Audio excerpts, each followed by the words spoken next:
Once upon a midnight dreary, while I pondered weak and weary over many a quaint and curious volume of forgotten lore, once I nodded, nearly napping, suddenly there came a tapping, as of someone gently rapping at my chamber door. "'Tis some visitor," I muttered, tapping at my chamber door. "Only this, and nothing more."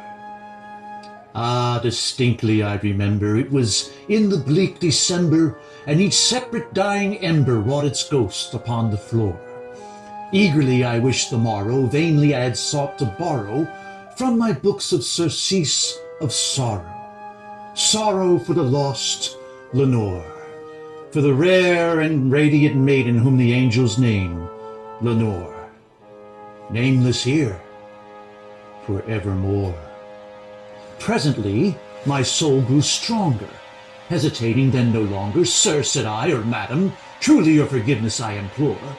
But the fact I was napping, and so gently you came rapping, and so faintly you came tapping at my chamber door, that I scarce was sure I heard you. Here I opened wide the door. Darkness there, and nothing more. Back into the chamber turning, all my soul within me burning, soon again I heard a tapping, somewhat louder than before. "Surely," said I, "surely that is something at my window lattice. Let me see then what the threat is, and this mystery explore. Let my heart be still a moment, and this mystery explore. 'Tis the wind, and nothing more." Open here I flung the shutter, when, with many a flirt and flutter, in there stepped a stately raven of the saintly days of yore. Not the least obeisance made he, not a minute stopped or stayed he, but with mien or lord or lady perched above my chamber door. Perched and sat, and nothing more. Then this ebony bird beguiling my sad fancy into smiling, by the grave and stern decorum of the countenance it wore. And though that crest be shorn and shaven, ghastly grim and ancient raven, wandering from the nightly shore, tell me what thy lordly name is on the night's Plutonian shore.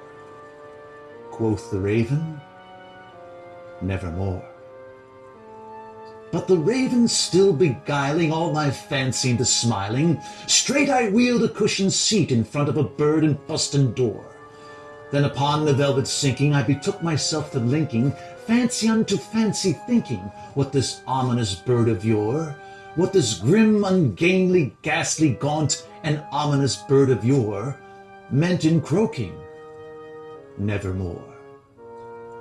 "Prophet," said I, "thing of evil, prophet still, if bird or devil, by that heaven that bends above us, by that God we both adore, tell this soul with sorrow laden, if, within the distant Aden, it shall clasp a satent maiden, whom the angels name Lenore."